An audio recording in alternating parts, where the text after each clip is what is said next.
First of all, let's get our OneNote documents open.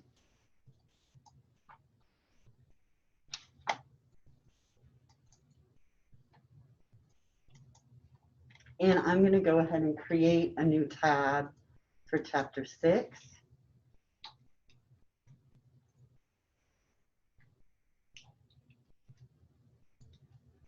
And I'll grab the PowerPoint.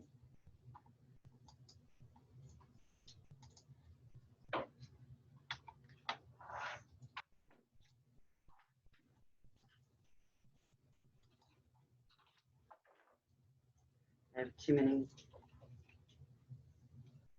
Chrome windows open. Let me find it. So they definitely do have a lot of terms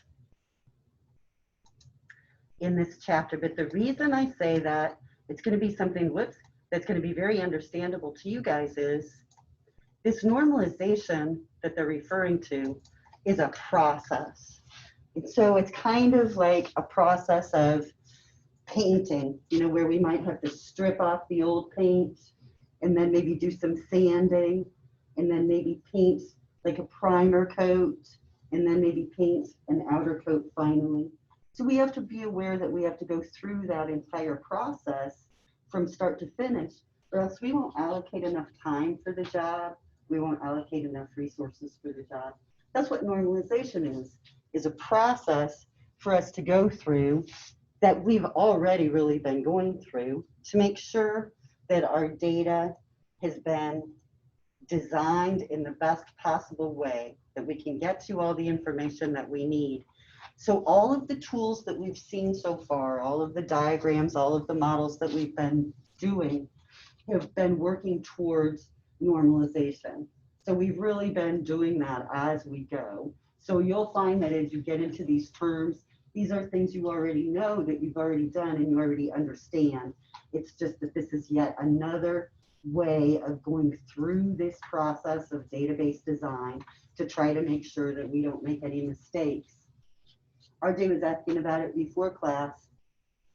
All of these tools that we're looking at are tools that were developed by different database vendors, different design tool vendors. So they're all a little bit different from each other, but they're all available to the database analyst, administrator that's trying to design. Why do we need all these tools? Because if we make a mistake in the database design, it potentially affects every application in our system. We've got to potentially touch everything to get it fixed. So database design is a very, very important process. If we get it right, or at least right enough as we go through it, then hopefully we won't have to go through any sort of major revisions or changes like that to our system. So it's really, really critical. Oracle has their own set of tools and Microsoft has their own set of tools, and everybody likes to use their own tools. So we're going to see the same terminology. Now, in our Cengage content, if you would go to the main home screen in MindTap, can you guys see this? Download your data files.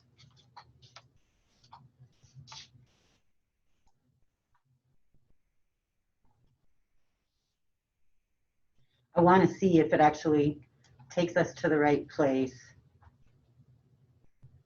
It looks like it. We want to go to student data files and let's get the chapter 6 download. Construction code.mdb. Let's open it. And when you double click on that file to open it, it should open in Microsoft Access.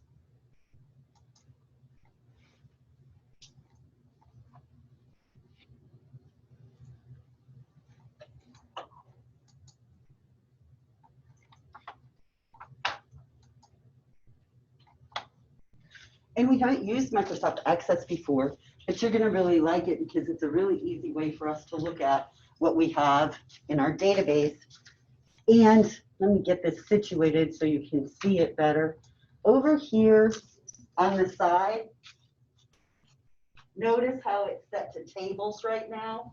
So these are tables that exist in this Access database that they've created for us. There are several different tables. We have the employee table, a job table, a project table, the assignment table. If we wanted to look at one of the tables, let's look at this data_org_1NF. That's the first one that they use. If I double click on that, that table will open in data sheet view. So it looks just like an Excel spreadsheet, and it's got all of its rows and columns, and it's showing me everything that's in that database. If I wanted to look at the way the table was defined, I could change my view up here where I've got views. I could go to design view, and then I would see all of the different column definitions for that table. As I look down through them, as I move my mouse pointer down through the different columns, down at the bottom of the screen, all of the specific properties for that column are displayed. Up here under view, do that arrow, and go to design view. The bottom of the general on the lookup tab. You're not seeing the field properties. Let's see if it's a view option. I guess right up here where it says property sheet.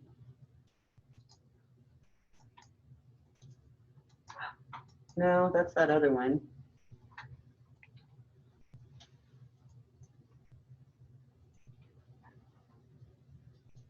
I've never seen it not shown.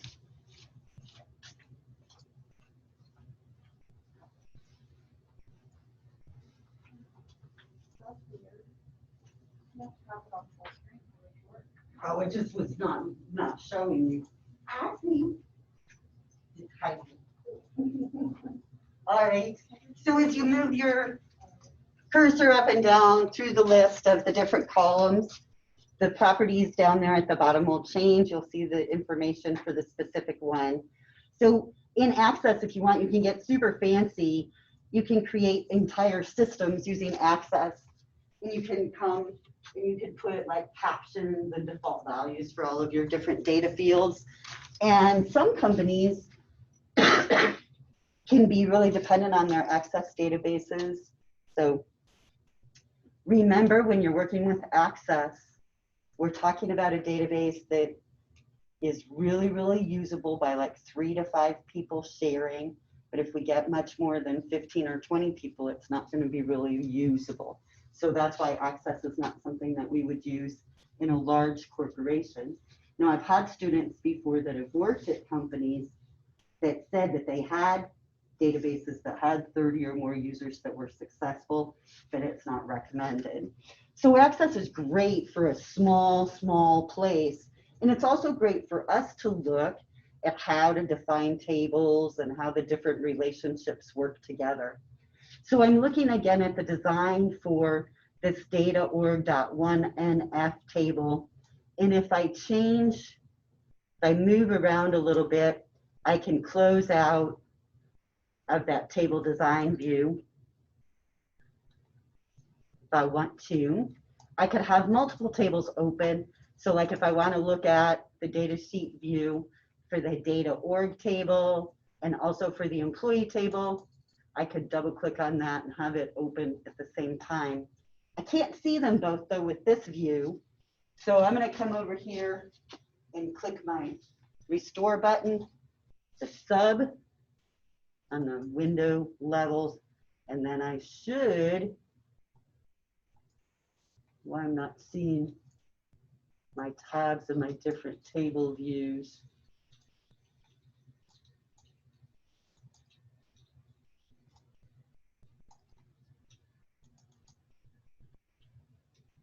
Like only showing me one table at a time. I haven't used Access 2019, whichever one this one is yet.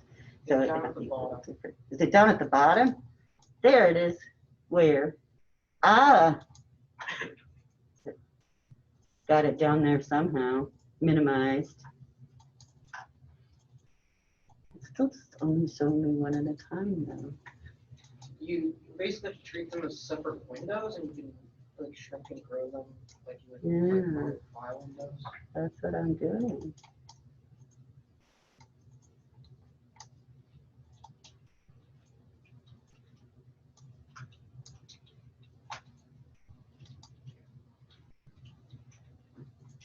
Just making this weird little table, little window thing that it won't let me resize. All right, so we have our access database. If I wanted to add more rows to my table, I could just click down at the bottom in my data sheet view and add more data. Can do all sorts of things with access. We're just going to look at it from the point of view of looking at the tables that we have. Now, if we want to look at the tables that we have in sort of a graphical view, we can do that. On the database tools ribbon, if you go to relationships, you can see kind of a little bit of a data sheet view of your different tables and the relationships they have to each other. Now you can see right away that you're seeing kind of the diagramming style that you've been shown at one point somewhere, right? So that we have those different styles. Now, if I want to expand out my different blocks, I can for my different entities. If I click on a relationship,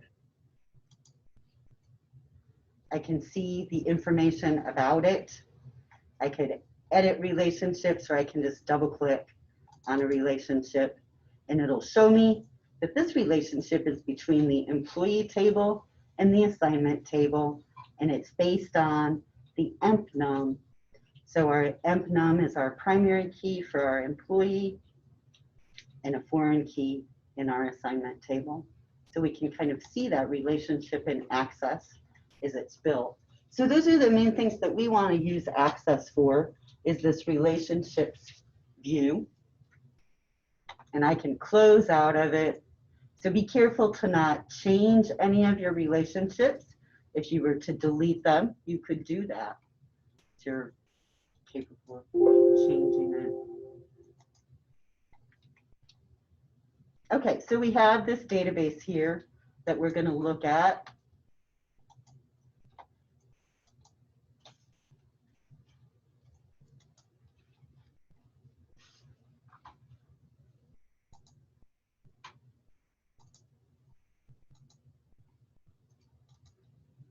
Get back to my reading here.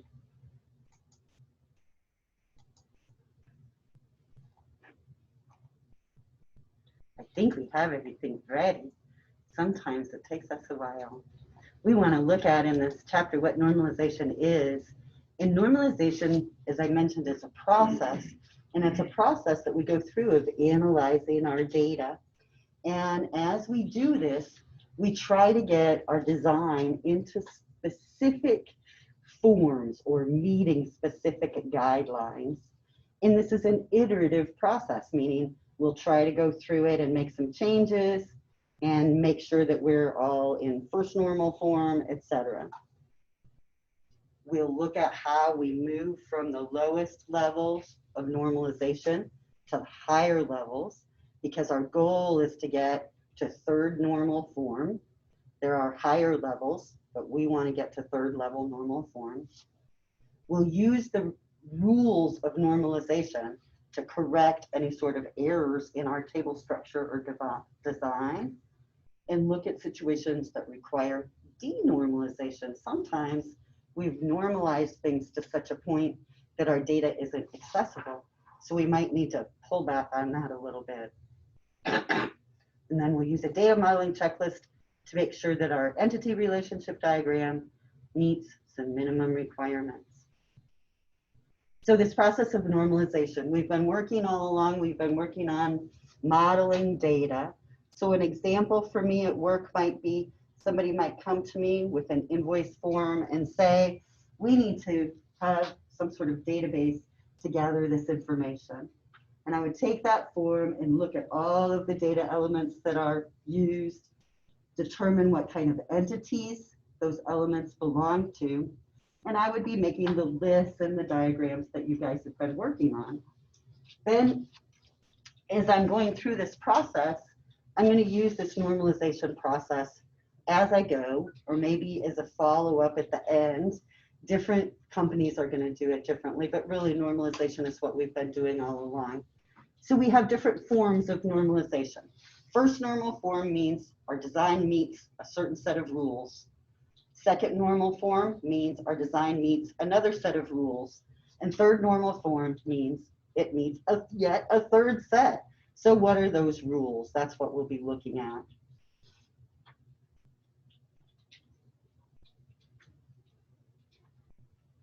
So normalization is where we're going to take a look at all of these entities we've created and all of the data items that we've said these entities contain, and make sure that we have things basically in the right place.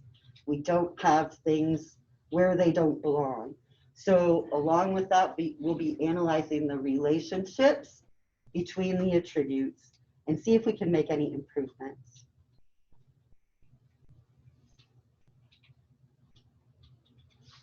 What we're trying to get out of a goal here is a good design. Just like whenever you're coding a program, you could get the end results a lot of different ways, right? You don't have to all do it the same way. But as we look at different people's styles of coding, we might prefer one way over another way. We might like that design style. That's the same way we'll be looking at things with our database. We want to find the way that works the best, the most well-formed way of presenting our data. So some things that we have to make sure of. Each table represents a single object. In a software program, we're trying to make sure that each function performs only one task, right? That would be our end goal. Well, as a database administrator, we want to make sure each table represents a single subject. We don't want any grades stuck in our student table, because those grades, they might have something to do with that student, but they don't totally represent that student. So normalization helps us see those differences. We want to make sure that each row, column, intersection contains only one value. I don't want to have, oh, this cell contains all of the class codes this student has ever participated in. You've seen things set up that way, right? Where they just make a whole big old list inside this one cell. That's because they shoved some stuff in there that didn't belong. And whenever we're coding or trying to read through that data, that complicates things tremendously, right? So if we can make sure that each cell contains only one value and no groups, that's going to make our design more well-formed. We want to make sure that no data item is unnecessarily stored in more than one table. That can happen to us pretty easily. Some of the tables, some of the designs that you guys have been creating have had many, many tables already. And you can see how if you mislabel the data element, you could end up with the same data element in two places and not realize it. It's actually even possible to end up with the same data element that's named the same in two different tables by accident without realizing it. And so as we go through this normalization process, we try to identify anything like that. We want to make sure that all of the columns or attributes in our table really depend on that primary key, that they really belong to this student or they really belong to this class. And we want to make sure that there's no potential anomalies, that we can't insert a record without having appropriate supporting information for it. As I mentioned, when we go through normalization, we're trying to get everything to third normal form, 3NF. The higher forms are the kinds of things that we might encounter in some sort of scientific facility, but it's not something that we're going to encounter very often in a business environment. As we go through our tables too, we want to focus on one relation at a time. Remember, we can't just look at the whole giant big picture because we'll just be overwhelmed by details. We have to focus in on a given area, cluster group, and see what's going on in there. We're going to go through a progress here because we want to make sure that we're getting everything.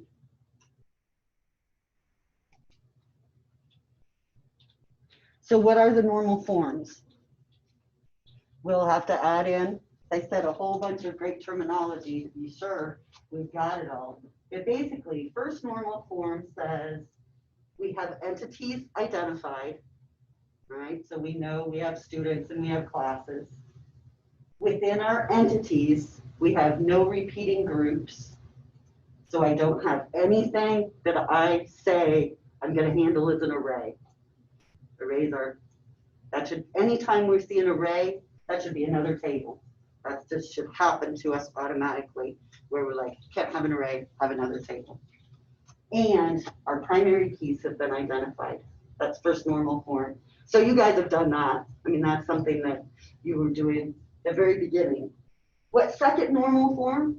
Well, second normal form means I've reached first normal form. So I've got all those rules met.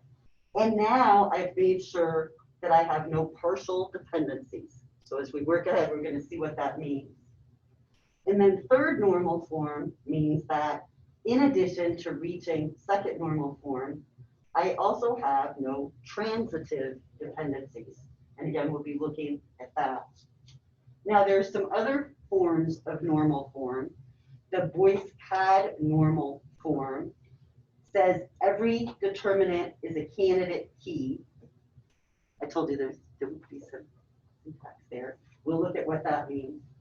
And then fourth normal form means we've reached third normal form and we have no independent multi-valued dependencies. That one is harder to achieve, but again, we don't usually worry about that in business. So what do those things mean? Let's get through it. First of all, we're trying to make sure that our design reaches the goal of functional dependence. Functional dependence means that an attribute, like in their case, attribute B, is fully functionally dependent on attribute A if each value of A determines one and only one value of B. So let's look at this example. We have a project table, and in our project table, we have project num, and the project number functionally determines the project name. Now, do you see how complicated of a way that is to describe that? All we're saying is that I can't have a project name without a project number. So my project name depends on my project number. It's functionally dependent. Its function only exists in regards to that project number.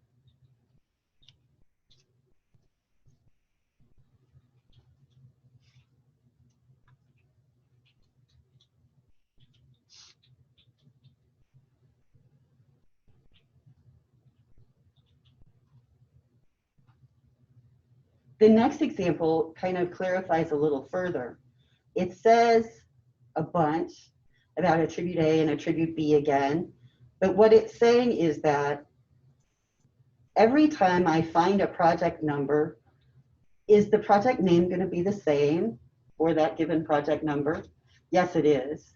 So basically, attribute A, my project number, determines the value of attribute B, my project name. So any place in my tables that I have a project number, I could go to my project table to get that name and it would be correct. Does that make sense? There is no place where my project name would be different for project number one. It would always say project number one. Because sometimes I could have some sort of override or something and I would not have this functional dependence. So it's a common thing. It's like logical, right? We understand that. It's just that it's a high level definition. Now, fully functional dependence is, again, they mention a composite key. We have attribute B, and it's functionally dependent on a composite key A, but not on any subset of that composite key. The attribute B is fully functionally dependent on A. So what does that mean? That means that if I have a project And my project assignment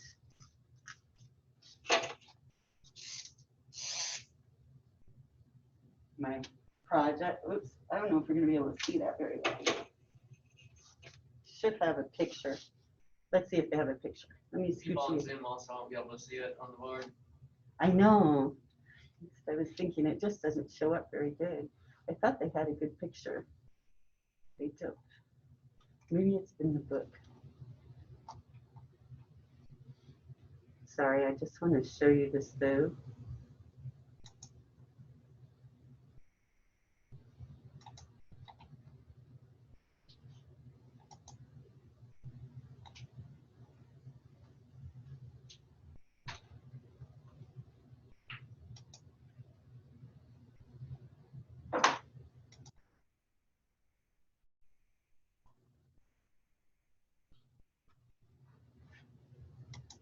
There is such different stuff.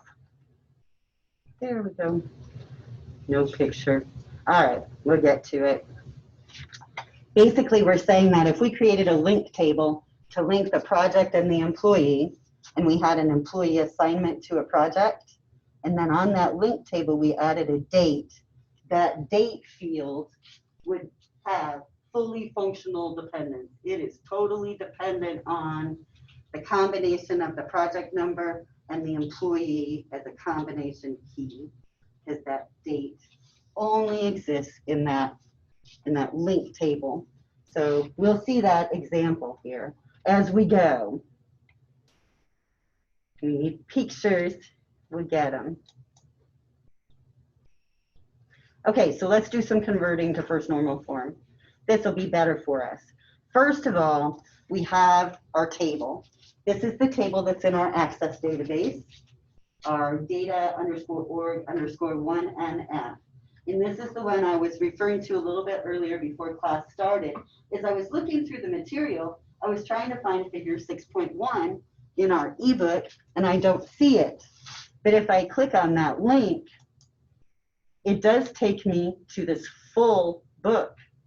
And if I look at the full book, it seems to have more content. So if there are pieces that you feel like you're missing like that I've had that feeling some as we've gone through, we might be looking at a little bit of a subset of our full book here in our ebook content. So what is figure 6.1? Well, we have this construction company, and our construction company has a report that they like to keep up to date with what's going on with their jobs. So here's our report. We have some different projects or jobs. We've assigned an ID to each of them, and we've given each of them a name. We have some employees that are responsible or assigned to those projects. And then we have each of the employee names listed. Giant mess right there, huh? Ew. Then, to make things even worse, for each of these employee numbers and employee names that are listed, we have their job class and how much we charge per hour and how many hours they billed to the job. So it just keeps getting worse and worse. So we can tell already this is just a huge nightmare.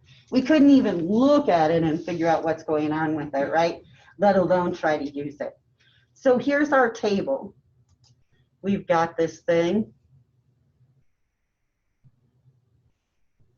That report that we're looking at is our unnormalized data, where we're just looking at what they've been using.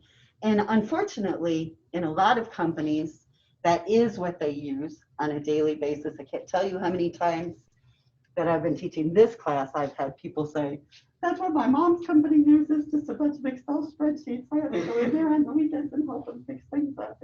And they try to get people to convert, but people are scared of change. So anyways, let's go to access. We have our database here. And with our data_org_1NF, we see that we have a project name, employee number, job class. So we've expanded a little bit from what that report showed, right? Because we see now, we do at least have a row for each employee. So it's not all smushed up and repeating elements like it was in that spreadsheet. So we can see June here is an electrical engineer that charges this much and has worked this many hours on project 15. But June could appear somewhere else, right? The way this is set up. I don't see her. But here, Anne is in a couple of places. I don't know what the star means. I bet it means something. We don't know. That's a good question. But so here's our data. So we're going to get this into first normal form. So we already identified the repeating groups and eliminated them. How did we eliminate them? We put everything into a tabular format. So by taking our employee information and making it to where we have a specific row for each piece of employee information, we've eliminated those repeating groups, right? Because the repeating groups for the project were our employee information. Now, next, identify the primary key. When we look at our project kind of thing here, I'm still seeing a couple of different candidates for primary keys, right? So what do they want us to do? Let's see. This layout is really more than just a cosmetic change, so let's see what they have to say. Even a casual observer will note that project number is not an adequate primary key because the project number doesn't uniquely identify each row. Because project number 15 can identify any one of 5 rows containing employees who work on the project. So it's obviously not right. So what would we have to do? They say we would need to make a key that's a combination of project number and employee number. That's what I was thinking. Then we would have a unique combination key for each project and employee. Now that's getting there. Step 3, we want to identify all dependencies. They say that by looking at our combination primary key, we've already identified one dependency, and that is that all of our project items and our employee items are dependent upon that combination key. So all of those values are dependent on or determined by the combination of the project number and the employee number. So as we see, when we get to first normal form, that's a lot better, but we still could have some anomalies, right? Because we know, I mean, we're developers, we look at this right away and we're like, oh, your employee table shouldn't be with your project table. You know, I mean, we just hopefully can see that. But as we go through this process, we're not to that point. So we have to be concerned about these primary key dependencies. Does the project number determine the project name? Yes. So that's a good dependency. And we know that the employee number determines the employee name, the job class, and the charges per hour.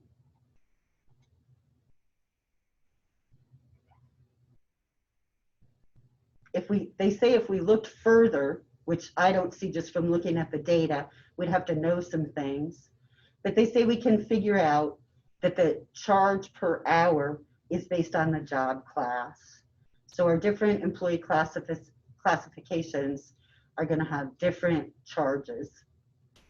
So here's a dependency diagram. Let's take a look at that. These things leave me wanting a little bit more. So see how you feel about them. I have a project number here, and my project name is dependent upon that project number. So that one makes sense, that arrow, right? Now I have an employee number, and on my employee number, my name, job class, and hourly charge are all dependent upon that employee number. I couldn't have these without the employee. It's kind of a way for us to look at it. They wouldn't be relevant. we saw that based on the job class, we can determine how much the charge per hour is. This bar right here at the top is showing us that project number and employee number are our combination key, right? So that's all that one is saying that those two are together. And then when I look at the top part, I'm seeing that all of this other data is dependent upon this combination key. That's what it's showing us up there. So that's an interesting way to show it to us. Notice how they have it in verbiage down below, what kind of information this is showing us. First of all, in first normal form, our primary key becomes our project number and employee number. We have the project name, employee name, job class, charge hours, and hours, all data elements on that table in first normal form. We have partial dependencies where our project name is dependent on the number and our employee information is dependent on the employee number. And we've seen that we have a dependency where the charge hour is dependent upon the job class.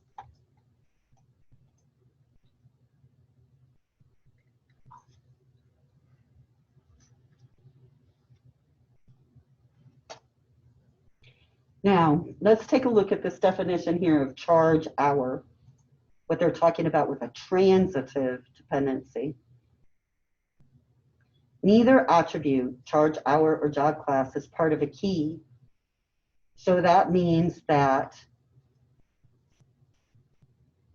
we could have data anomalies there, right? That's basically what it's saying to me, is that I have these two data elements that are hidden inside this entity that are not dependent upon any part of that entity. They're transitive because they should be transferred someplace else, right? Because they really don't belong in this entity. Their data is not dependent upon the employee number or the project number, right? So we see them as transitive.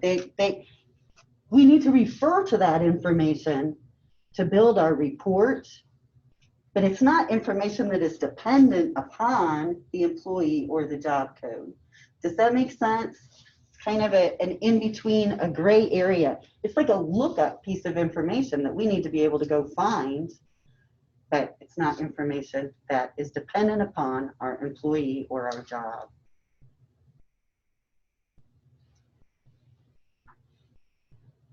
So our first normal form, it looks like we have a table, right? We can bring it up in Access.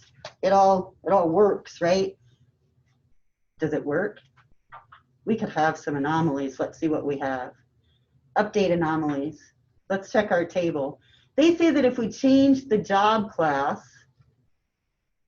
for Annalise Jones, let's check it.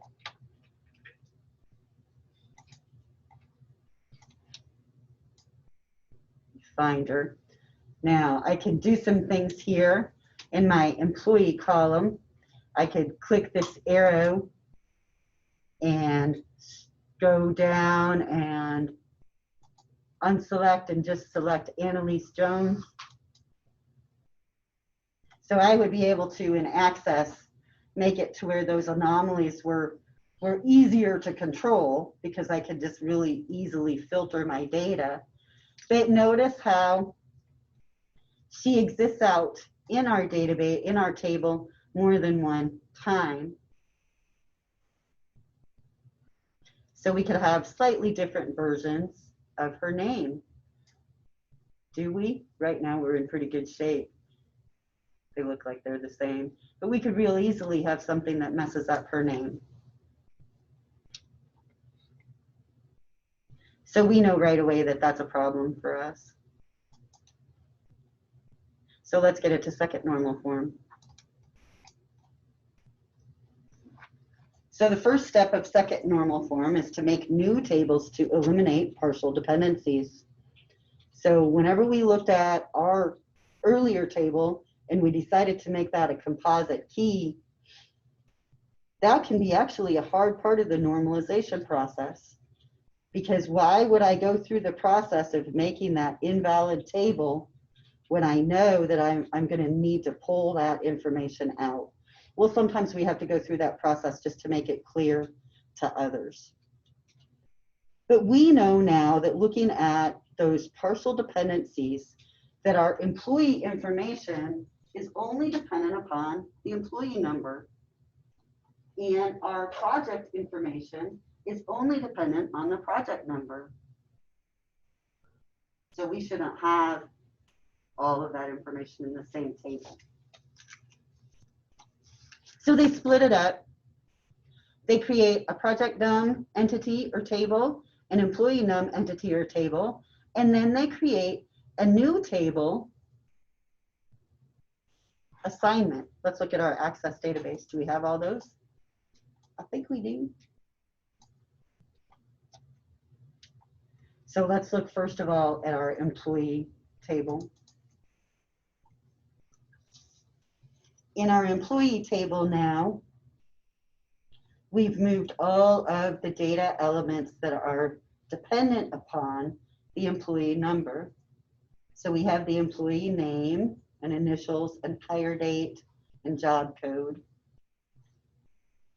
What about our job or project? I'll look at project. In our project table, we've split it down to where we just have our project number, our project name. What do you think that employee number is? Probably our project leader. So we're going to keep some employee information on our table that's relevant just to that project. And then our assignment table. This is the table that's going to have a composite key or could of our project number and employee number. We'll look at our normalization process, but in our normalization process, we decided that we should have an automatically generated primary key so that we could control it.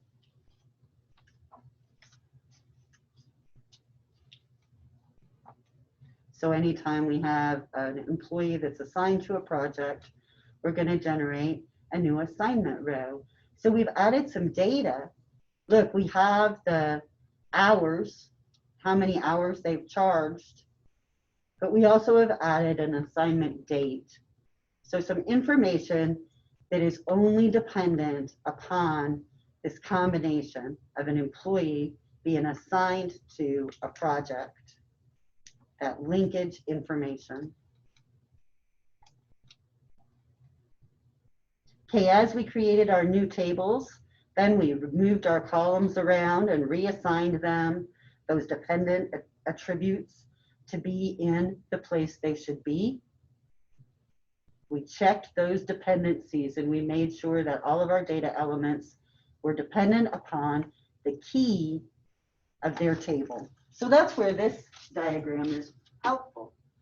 Now notice how much clearer it is and easier to look at. We see that our project name is dependent on our project number. Our employee name, job class, and charge hours are dependent upon our employee number. And then our new table, our assignment table, we've added how many hours the employee has worked on this particular project. Before that was included in our main table. Now we're still seeing though this transitive dependency. We haven't done anything with it yet. We may have not even identified it depending on the process we're going through. Okay, so now these tables are in second normal form. We're in first normal form and none of our columns are dependent upon anything except the key field, except for that transitive dependency. We're going to resolve it next.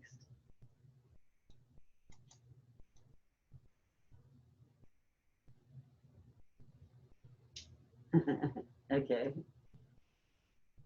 We're going to eliminate it by creating a new table. And I hope that you were already thinking that we need a job class table where I can say, what is this job class? I'm going to use this table to look at a kind of a lookup table. So we're changing our employee table then to just have job class, and our new job class table or job table will have the job class code and what the hourly charge rate is for that job. So now everything looks all clean.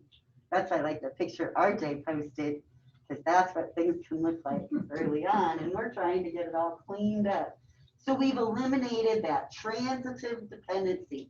That job class and charge hour was buried still in our employee table, looking like it belonged there, because part of it did, the job class did. It was just the associated charge part that really didn't belong in our employees. So it can be really easy to miss those kinds of things. So now our nice third normal form database is ready for us to do some final analysis. Where do we need indexes, things like that. We've got it, all of our tables set up. So whenever we're looking at normalization, notice at this point, we're not really super concerned about relationships, are we? We're just looking at each individual table, making sure that all of the columns on the table belong on that table, that we don't have anything misplaced. So that's what normalization is, getting everything to the right place, to the right table. And if you do some reading about it, you can find some really, really in-depth discussions. So we've got to do a little bit further refinement, because our third normal form is giving us really good design as far as all of our columns are concerned. But let's go through and reevaluate our primary keys. We want to make sure that our primary key assignments are appropriate, and any sort of other kinds of dependencies that we must have. So anytime a new employee is entered into the employee table, they have to be assigned a job class. So we want to make sure that we don't have any referential integrity violations. That means we don't want to have any employees with invalid job class codes. A referential integrity issue is where the foreign key refers to an entity that doesn't exist. So we don't want that.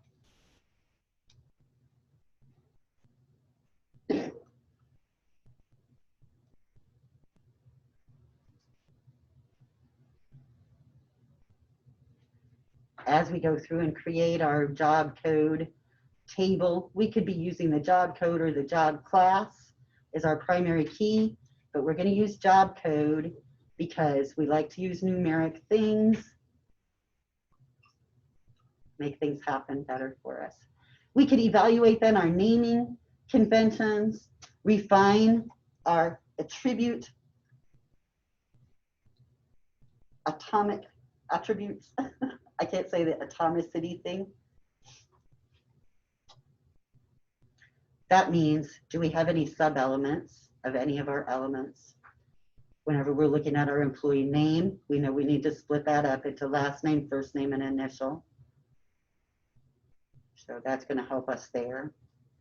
As we go through at this point, now is our time to identify any new attributes. I've been saying from the very beginning, don't worry too much about all of these attributes.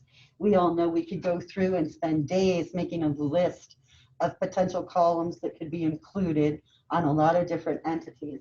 Now we're finally ready to really do that. What all kinds of information needs to be added? Is it going to affect our normalization process? It could. We might have to go through and reevaluate these new attributes and make sure that they're in the right place, that they're not affecting some sort of dependency. Again, we might come up with new relationships based on our table changes. We know that we're going to have relationships between employees and assignments, projects and assignments. Make sure that we have the relationship information that we need. We're going to refine our primary keys for data granularity. That means the level of detail.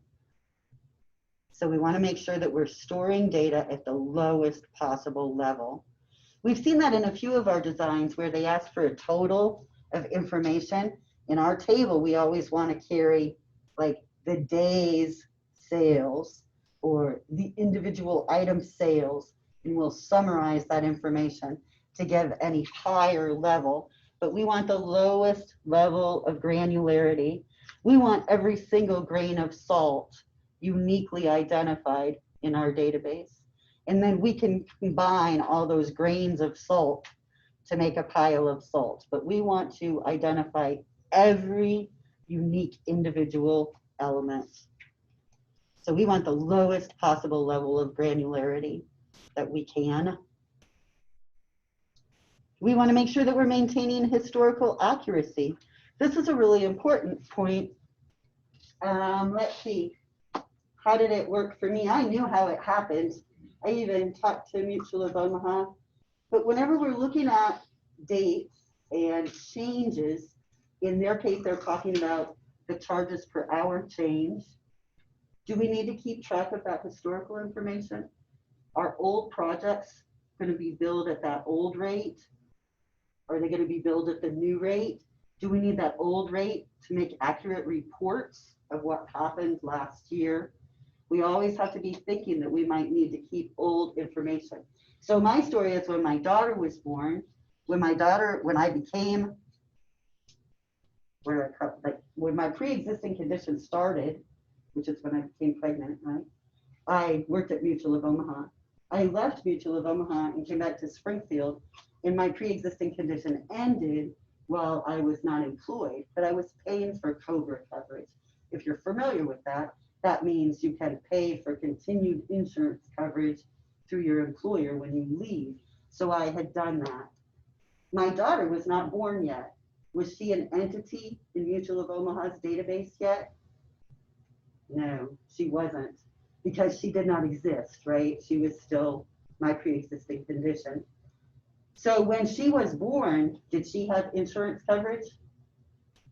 It depends on the policy, but I can tell you she did not, because she was not an employee. She was not covered under COBRA. She was a brand new human, a brand new person. They paid. Why did they pay? Because there was a flaw in their database design.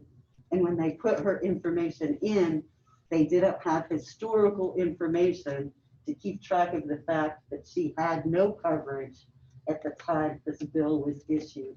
So they covered her. Now I did, I talked to him, said, hey, I don't think you should have covered her. They were like, you got it. It went through. Don't worry about it. Database flaw. But that's how important those little minor things can be to make sure that stuff doesn't slip through the cracks, because we have to be worried about historical information. If I am charging a customer $50 an hour right now, and in 2 weeks I start charging them $75 an hour, I better have a way to make sure my old information is reported accurately to the federal government for my taxes, as well as my own personal information. So I need to make sure I've got that historical accuracy. Finally, we want to make sure that, where are they say here, our derived attribute, our assignment charge in our table was a result of multiplying the hours by the charge amount. That's not something we want to carry, right? That's not the lowest level of granularity. We don't want to carry a calculated, a derived amount like that in our table. We just need to go recalculate it each time. Again, that means that we have to make sure we've got that historical information built in. No derived attributes. And then we finally have our beautiful completed database. So you have that one you can refer to and look at all those different table rows and see how everything is kind of working out.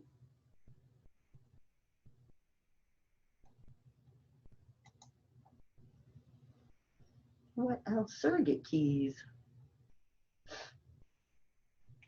Now there is some information here that they're going to present about different databases and specific pieces of information, but I'm going to let you refer to that on your own because we are way past time to do some one at a time.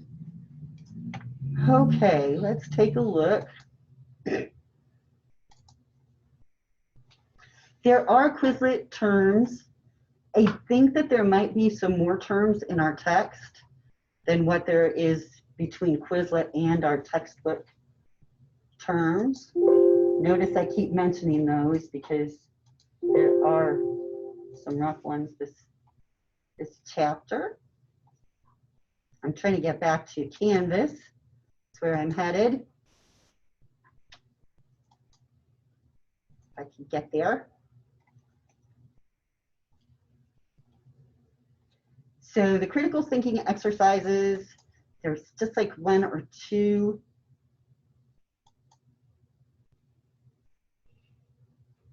I'm making sure my instructions show up, so I'm not seeing them.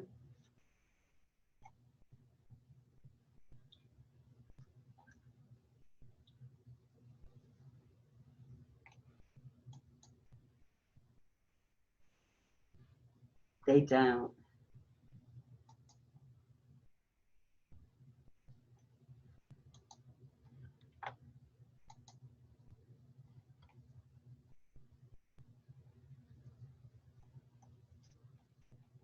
And of course, my notes are at home.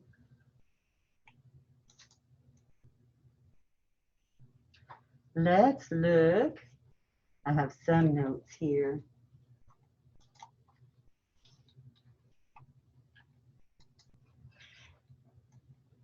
Because there are a lot of problems in this one. And I didn't want you to do them all. I know you'd like to. Number 3, let's do number 3 together.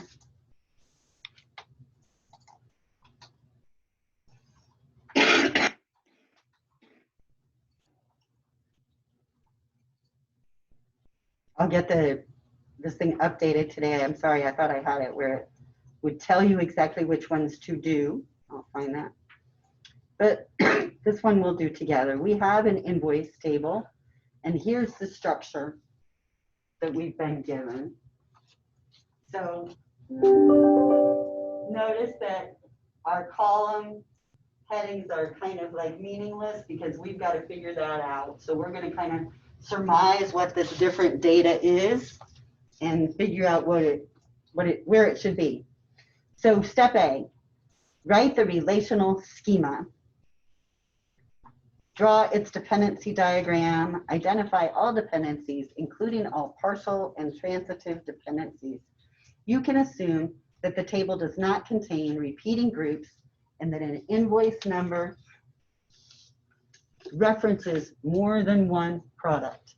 Hint, this table uses a composite primary key. So the first thing that I feel like I need to do is identify what these different columns are. What do you think? How would be a good way to do that?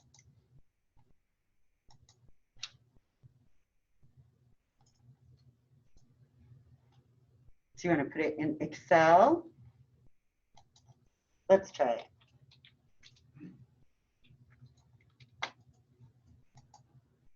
Is it just me or is it at a 90-degree angle? Do what? So is it just me or is all the data at a 90-degree angle? It looks like all of what I would call column headings. Oh, I see what you're saying. No, it's not just you. That's why I was saying they didn't give us column headings. But yeah, they did. Oh, okay. They just have it backwards. Yeah, columns are rows. I see. I was just like, no, they didn't even tell us what they are. So let's organize things a little bit better. You want to? So we have INV underscore num and prod underscore num and sale date and prod label, bend code, bend name, quant sold, and prod price. So I have to turn things, like RJ said, that was transposed to me. Now what I could do, because since I'm using Excel, is I could make a list of these data elements. So I think I'm going to make sheet 1 be my data. And then I'm going to add another sheet. And I'm going to make this be, I don't know, entities.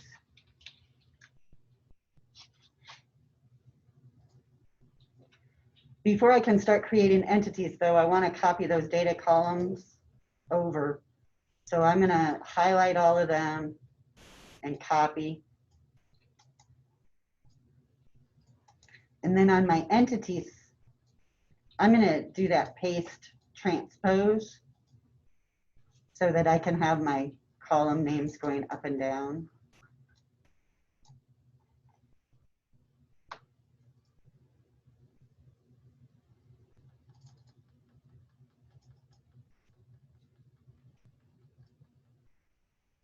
So now I sort of have a list in a couple of different ways. Now there's a lot of data here that they gave us. I don't want to type all that in, so we'll just review it as we're looking here. So let's see, draw its dependency diagram and identify all dependencies, including all partial and transitive dependencies.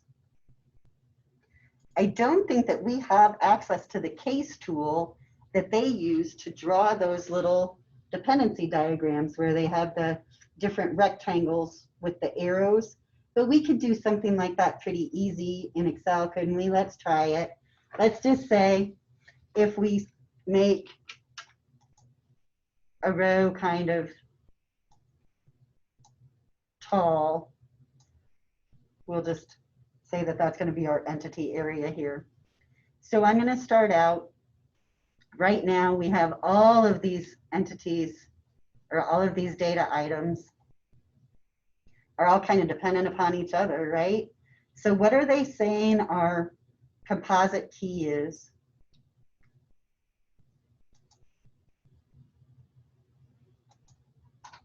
They said, oh, you're going to have a composite key.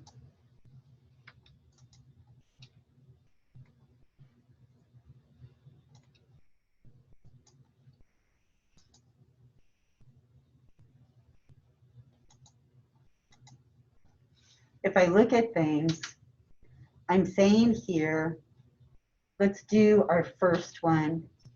In invoice number 211347, I had a product number AA, this is hard to type, -E3422QW, and it was on 1/15/2018 that I sold it. The label said it was a rotary sander.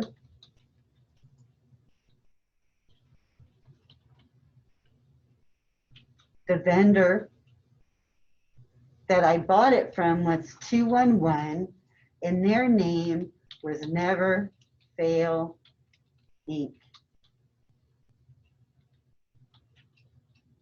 We've sold one for $49.95.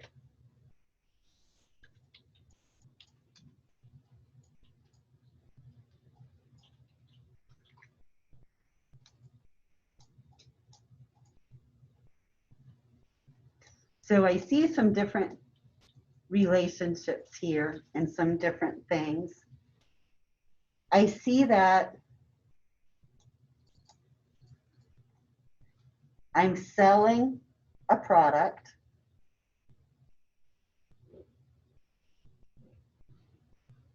to somebody, and all three of those things are important.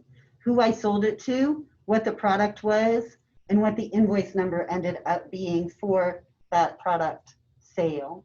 All of those things are important.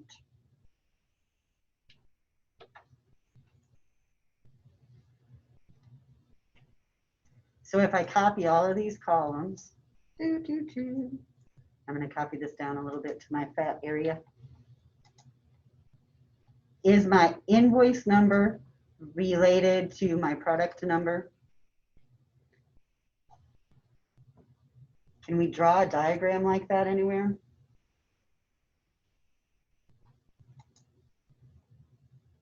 I'm gonna say yes. Where? Can we do it on Lucid Charts? Do they have that kind of diagram? I don't remember seeing that. I don't either. I just am trying to figure out.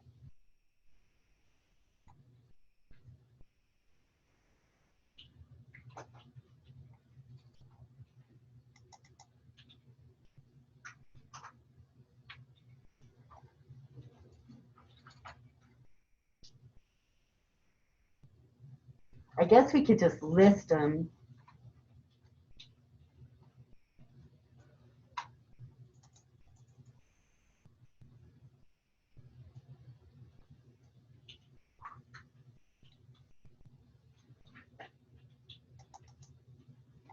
And try to find this book here for me.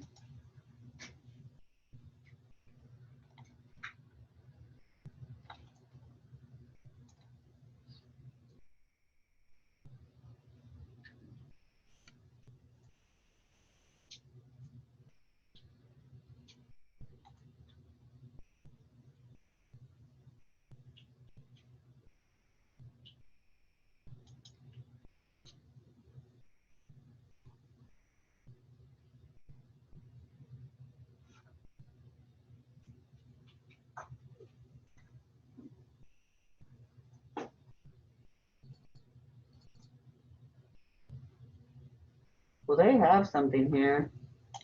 Let me show you what they have in the instructor's guide, because I'm still not sure what kind of tool we would want to use to create this.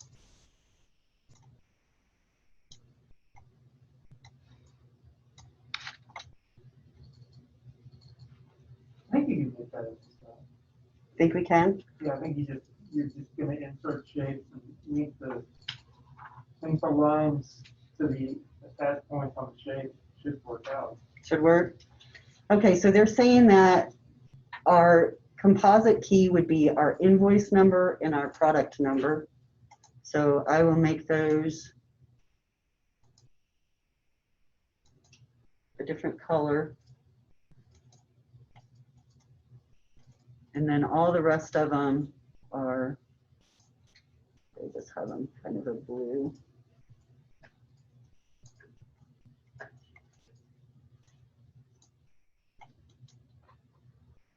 So the first line that we need to make, let me insert a line and see if I can.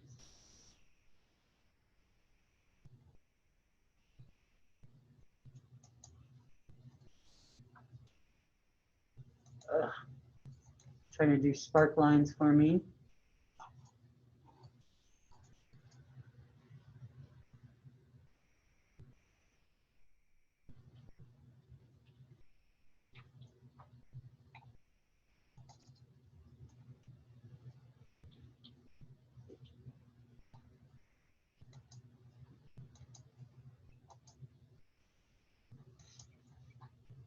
Would Word be better?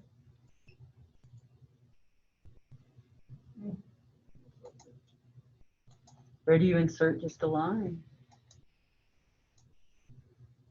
Yeah, Because all I've got is fancy spark lines.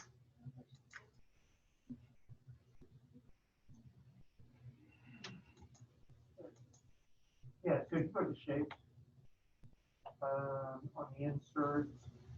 Because you might have to go full screen to actually. Ah, I didn't. I mean, you're so good. I'm just like, I just am giving up. Ah, there it is. I'm giving up. I'm giving up. I won't give up. Okay.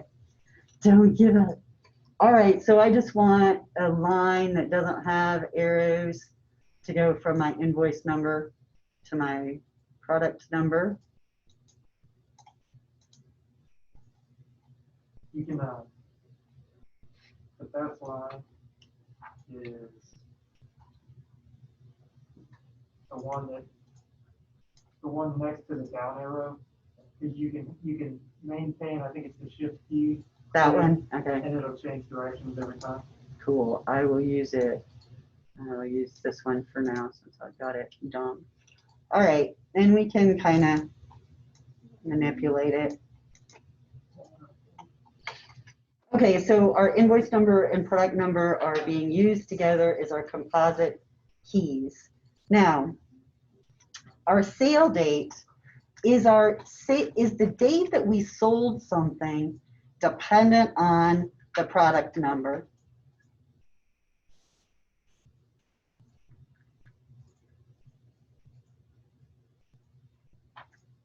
No, right? Because we could buy a product on any date, so it's not dependent. So it's just does not matter. But our invoice itself, it does matter. We're concerned about what the date of that invoice was. So let's insert a line there. I'm going to go from invoice number to my sale date. I hate these kind of lines.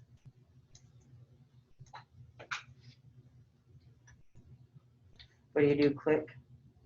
Yeah, so if you hold with that other line, Find my line. you, oh yeah, not that one. I'm just using the drawing tool. That's what I want. The one that's right next to the down arrow, if you hold down on it when you click, if you hold down on shift when you click, you can just change directions and it'll go 90 degrees. It's basically used to make weird shaped boxes, but Yeah. I've always tried to avoid it.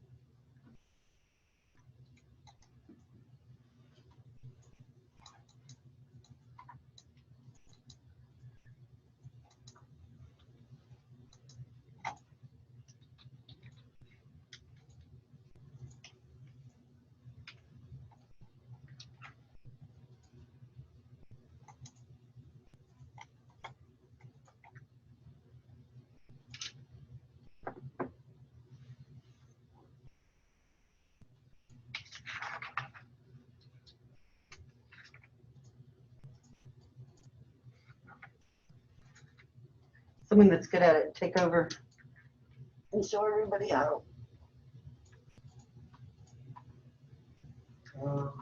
I can try. Grady, are you on the Zoom session? Can you drive? Yeah, someone drive who can make the. Sharing screen is hard. Arrow tool better work better than me. I'm faltering here. Okay. Let me.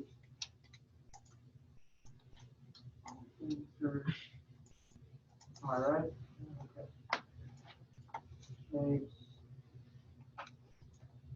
All right, where am I drawing the line? I'm looking.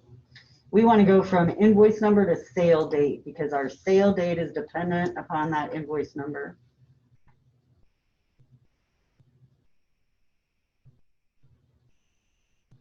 And we can put, do we want an arrowhead on that? Yes, the arrowhead should point to our sale date because that is the field that is dependent.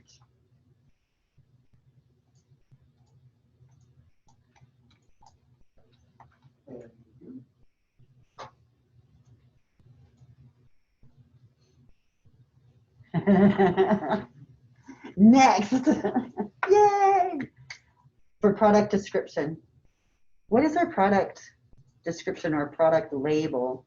And actually let's change the name of that column from product label to product description or just PROD description. So we should change it every place, right? Because otherwise we're going to create anomalies in our own normalization diagram. So I can use this tool. Go back to your home screen for us. And do you see find and select and do the drop down because we want to replace it's over here. Oh, okay. And we want to replace. So I So, missed what you're saying. Okay. so let's find prod underscore label. And let's replace that with prod underscore description. And we want to replace all, and then that way we don't have to worry about it being that old name somewhere. Now click on your options before you close real quick. And make sure where it says within, it's got set to sheet, do workbook, because we want it to change the one on that other page that we created to replace all. Now just replace all again. I didn't Okay. do anything else. Oh, okay, good. Do it all. That's all right. If we had it in more than one place, we would want to make sure we were getting all of our sheets. Okay, so now we got that column renamed. Why would we rename that? Well, product label, that there's all sorts of things that could be on the label about the product, right? We were really referring to our description, so that's a better name for it. But that description is totally dependent upon our product number. So we want to draw that dependency. So we should go from product number to prod description, and there should be an arrow going to the product description. Top okay? I don't know. They show that top one being the composite key. Let's do bottom, and we'll just make it a different color line.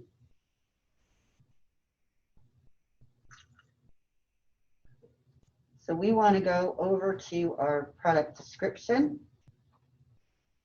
And then we also are saying that our vendor code is related to our product number.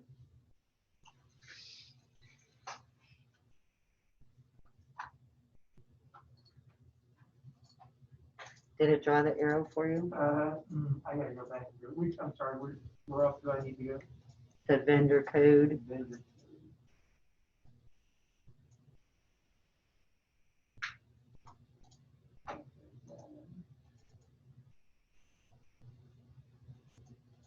Perfect.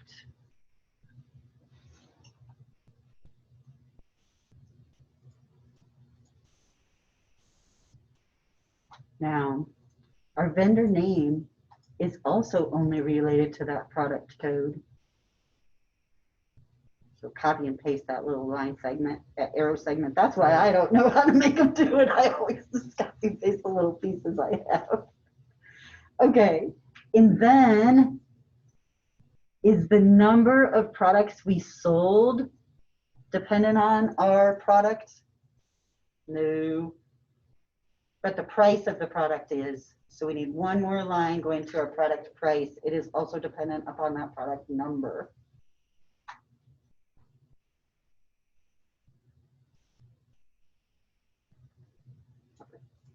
Now this is an example of an area where it would be really easy for us to draw this on the board, but it's really complicated for us to do it because we don't have any tools designed purposefully to do it.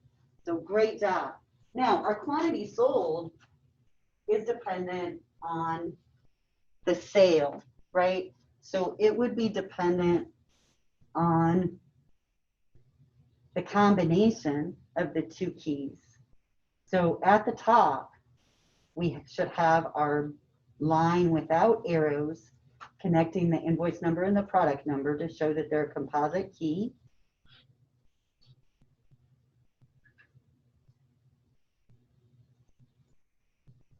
And then from that line, we want to show that all of the other columns in our entity are dependent upon that key. So we want the little arrow thingies coming to all of the other columns. So coming out of the top of that. Yeah, coming out of the top of that thing.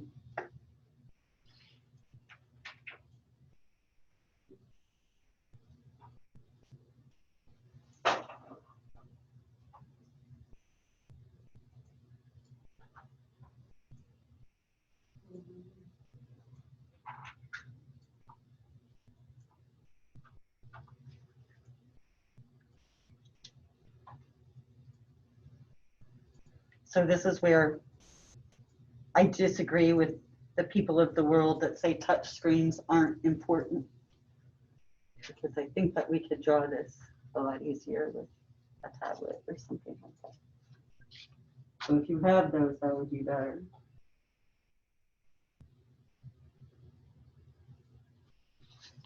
Jackie, he's just using on the insert shape, he's using the arrowhead that allows the turning.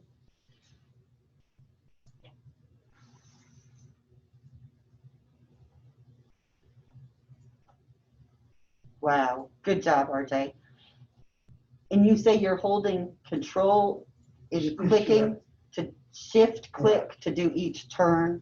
Shift click. I keep trying to control click and get it on that. Okay, so beautiful. Now, our number or quantity sold, they would like to change the name of that column to num sold. So let's do a replace all on it.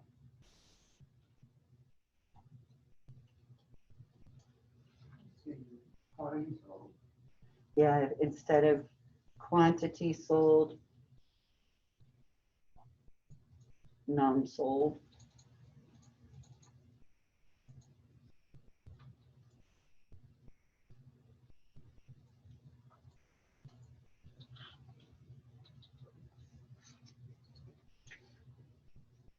Now we do have one transitive dependency that we should document, and that is between our vendor name and our vendor code.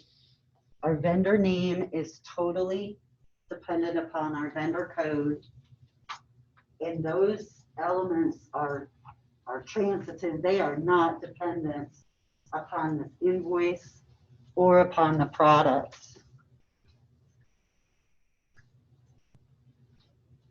So we just need a line going from vendor code to vendor name with the arrow pointing into the vendor name because it's the dependent column.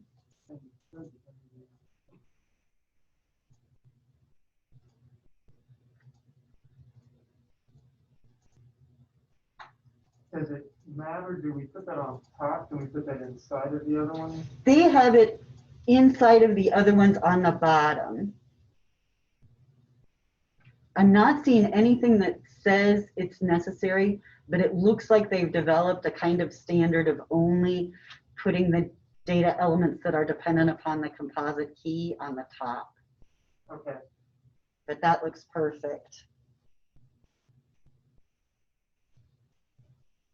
Okay, so down underneath that, let's put some text. And we're going to put our relational schema. And a schema is just a picture of the whole thing. It's not pieces, just the whole thing. In our relation schema, we want to put, here's what we want there. We're going to show that we're in first normal form.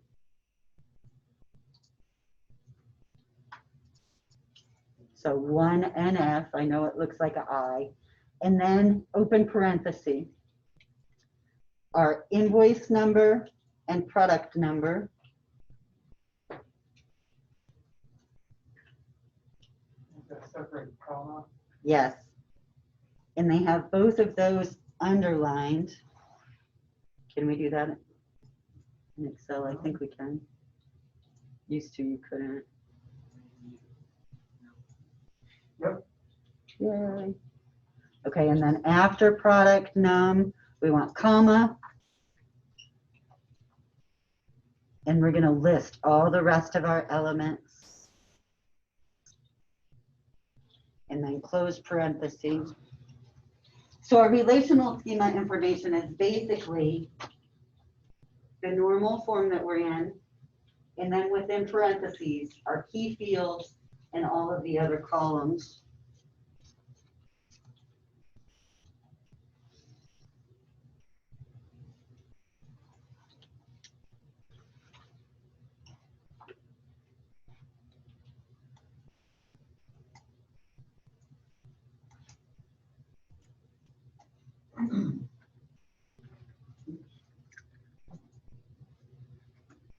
wanted those two under them, right? We want all of them. There we go. There we go. Beautiful. Oh, okay. Oh. It's highlighted the text that I wanted, and then He's got it. And what did you do? You just copied and pasted all those column names? yeah. I'm sorry, say that again. You copied and pasted all those column names? Everybody wants to know. Oh no, I just typed.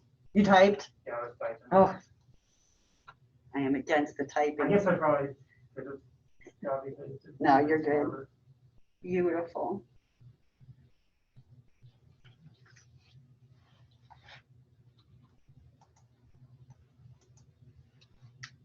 Beautiful. Okay. So for B, save your spreadsheet. Let's save this spreadsheet. Module 6, problem 3. I'm sorry, what, I'm saving it? Module 6, problem 3. Just a suggestion. Oh. Now we're going to do part B. That was part A. That's why I don't want you to start on these problems on your own. Part B, remove all partial dependencies, write the relational schema, and draw the new dependency diagram. They want us to identify the normal forms for each table structure that we created. They do have a note here that says you can assume that any given product is supplied by a single vendor, but a vendor can supply many products. So we can say that the following dependency exists. For a product number, we would have the product label, product price, vendor code, and vendor name. Okay, so we want to go, I would save sheet 1, rename it, and make it be 1NF for sheet 1, because that's your first normal form. Done. Now let's go to another sheet. That will be our second normal form. And I think that we should copy that beautiful drawing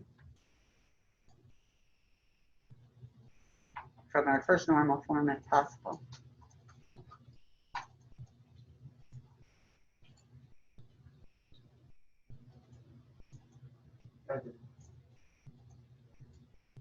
There we go. My phone is going crazy.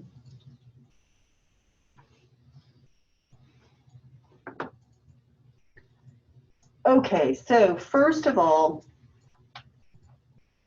we want to remove some of these dependencies, and we see that with our invoice and product number combination keys, that our sale date, or I'm sorry, our number sold is the only column that is dependent upon the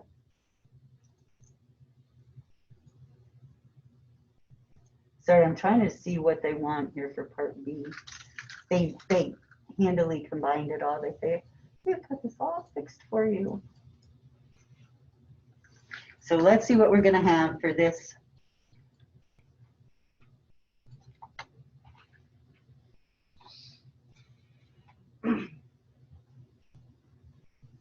For our product number, let's pull it out first. We saw that for our product number, the things that are dependent upon our product number, our dependencies are our product description, our vendor code, our vendor name, and our product price. So let's create a dependency diagram that has those. Product num, so we want it. Yank it out like, I'm sorry, yank it out like that. Yeah, that's fine, I think. And so for our product number, we want product description and vendor code and vendor name and our product price. Perfect. Look, that really works good because now we can kind of see what's left over. Let's add our arrows. We need the set that shows that all of these are dependent upon our product number.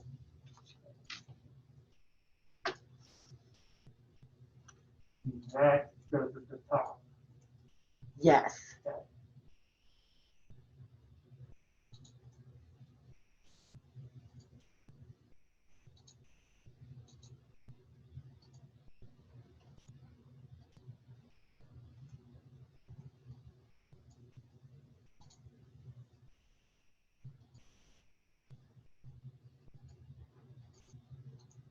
Beautiful.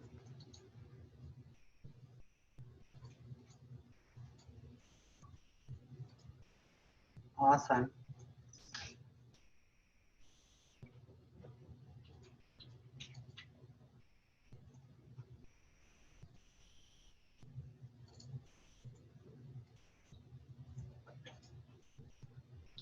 Now within that relationship, we still have that transitive dependency between the vendor code and the vendor name. So let's put those on the bottom and we can just copy that or drag that thing down there because that's where it goes. So it still exists. So it's between our vendor code and our vendor name. Beautiful. So let's put our relational schema information under that. So we want it to say relational schema. So under our diagrams. And this time, instead of saying 1 NF, we're going to say 2 NF because we're in second normal form. We've eliminated those dependencies. And our product num is our key. So that would be our underlined data element.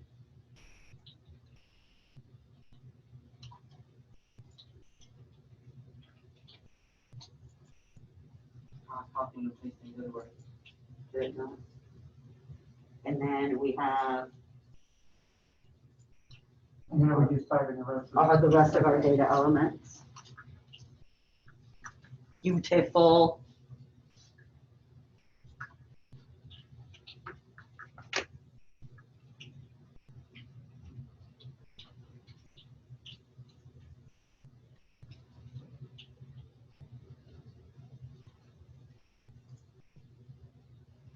And I'm just guessing, but I think these examples we're looking at in the book were done in Excel. So if you find a better tool, share. Okay, beautiful. So that gives us our product information. We have some leftover fields up there, which is perfect. That shows us that we need to create some additional entities. So now, would we re-width that at the top, or do we delete that as not? let's finish and let's put our other ones beside and below that one you have, and then we'll just delete out all those empty cells after you've moved everything out of the way. Okay. That makes sense. So first of all, for our invoice, we know that we have the number that was sold.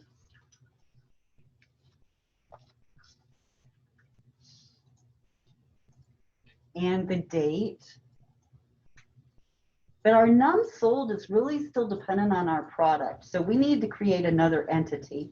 Our invoice number should only have the sale date. So those two should be the only things on that entity right now. Just invoice num and sale date. And our sale date is dependent upon our invoice number. So those are the only arrow that we need. That would be on the top. Yes.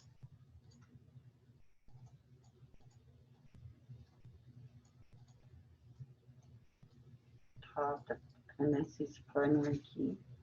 Beautiful. Now that leaves us that num sold.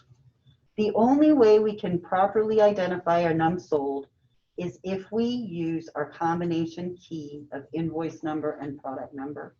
So for that num sold little data element, we're gonna have to create another entity that has that combination key.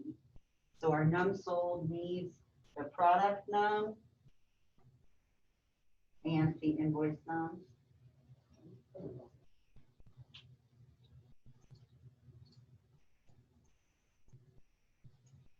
And we want our product number first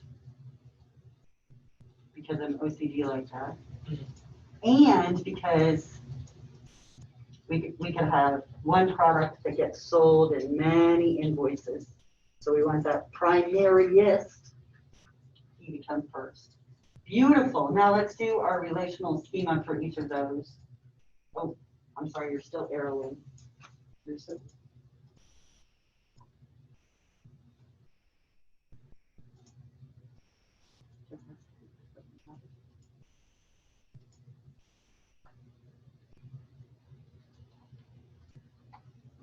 So we can get rid of this relational schema that was our first normal form. And let's put in our information for our new ones. So we've got the one. So we want to, You want it right in that area right there? yeah, that's perfect. That's fine. So let's say relational schema, she went up. And then our invoice num is our primary key. And our sale date is our only column on there. And then we want to do the same thing for that invoice item kind of entity that we're developing.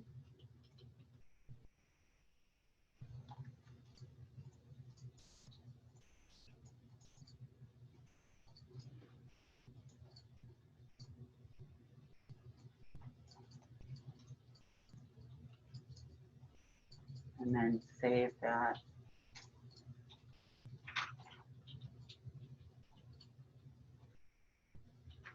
Hang on to this beauty, because we have our guest speakers next time.